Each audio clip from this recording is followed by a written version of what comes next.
Testing. Sweet. All right. So, what's the haps in Guy Sebastian Land? Guy Sebastian Land is it's pretty crazy at the moment. I do an X Factor and I judge on that show, and I'm also doing a bunch of gigs. And for me, a lot of these gigs were locked in before X Factor, and so it's normally I wouldn't try and juggle such a crazy schedule. I had a show last night in Melbourne. Today I was up at 4:30 a.m. on a plane promo from 9 o'clock in Sydney and straight to soundcheck here, and then it's now 11:30 and I won't get to bed till probably 2, and then I'm going to be up again at 6, and it's the same thing tomorrow. I got X Factor all day and then another show, and it's been like that for a while. I've been back and forth here and also in the US. So there's a lot of flying and a lot of, but I'm not for 1 minute complaining because I love my job, absolutely love it. And but yeah, when I get a break, I think I'm just going to sleep and do nothing. All right, no worries. So, there's a bit of hype with X Factor, and we're all looking forward to it. But can you tell us what type of judge you'll be? Like, are you going to be the sort of candid, nasty cow Sandilands, or the compassionate, constructive Paula or Marsha? Look, I think I'm constructive. Like, I'm never a fence sitter because that's just a waste of time. You got to say something and be critical, and I feel like I'm really critical, especially on a musical level.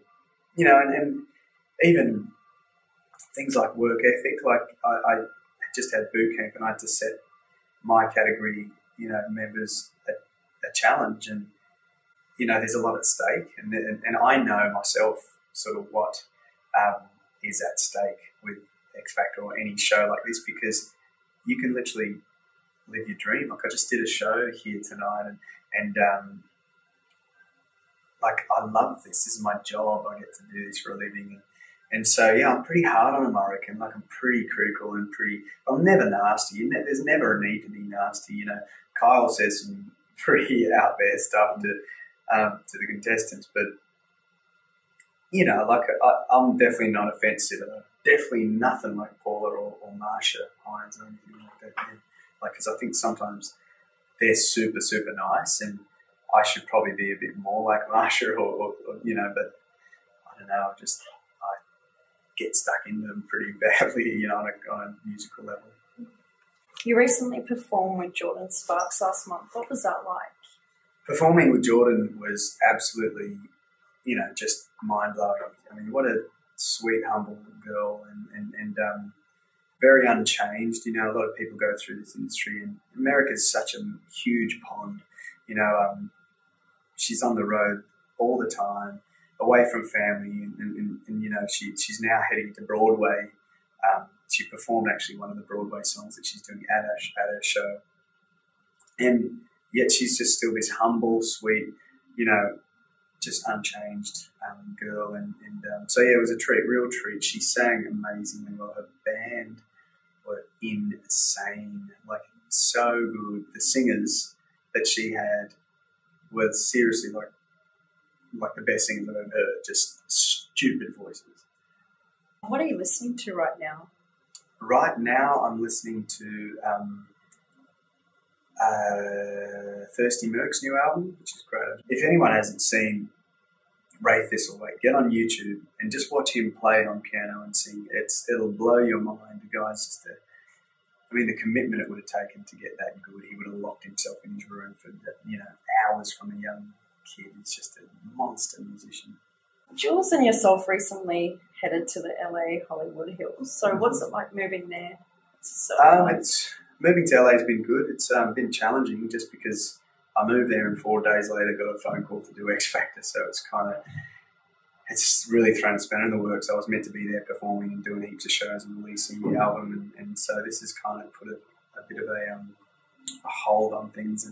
But I'm still there. I'm still going back and forth and touring a bit. And LA's been it's been great. I'm actually really enjoying living there. For me, it's not the greatest place to visit as a musician. I've been there tons of times to do songwriting and things like that. And you go there, and the producer or whatever will take you to their favourite spot, and it's usually a spot that's impressive, because they sort of want to impress you. And a lot of those places, whether it be like a bar or a restaurant, they can be a little bit, too swanky, and it's just not really my vibe. And so most of what I saw of LA was this real shallow, like everyone's, it's all about who you know, or whether you're on the door, and you know people. And whereas when you live there, you just get into the normal side of LA, like it's just normal people, and they're really cool, and there's bars you can go to, and they're just so laid back, and people are friendly. There's this innocence about America that's charming. I get asked questions like, so kangaroos just hop around in all the streets and through the city, and they think we're all Crocodile Dundee or something, but otherwise I love living there. Really love living there. I spoke to a few US fans. They want to know, is there a gospel album? A gospel album? Maybe soon. Maybe not too soon, but definitely at some stage I'll do a gospel album. I grew up in church, grew up singing gospel music. It was, it's the reason I sing the way I sing today. There's no doubting that. And at some stage I definitely will do one. I think the timing's going to be right. For me, I've had a lot of different opinions. Some people, they say, if you really grew up in church, then you should just do Christian music or whatever. But I just think that's silly, whether you're a Christian or whether you're a Buddhist or a Muslim or whatever, everyone feels love, everyone feels emotions. It's not like I write about dodgy stuff or stuff that's dirty, regardless of race or religion or whatever. We all love to hear a good love song or a good, a song just about life, or even just a song about nothing that you can dance to. So yeah, I think in good time I'll do a gospel album. Maybe my little brother will beat me to it and he'll do one. Lastly, there's this really good Aussie guy. I don't know if you'd know the song, but I just wanted to play it to you.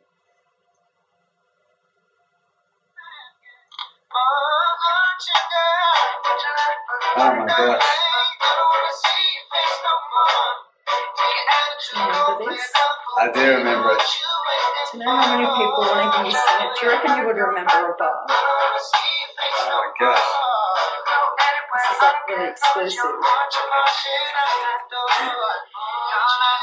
Put your left foot in front of your right foot. I don't want to see your face no more.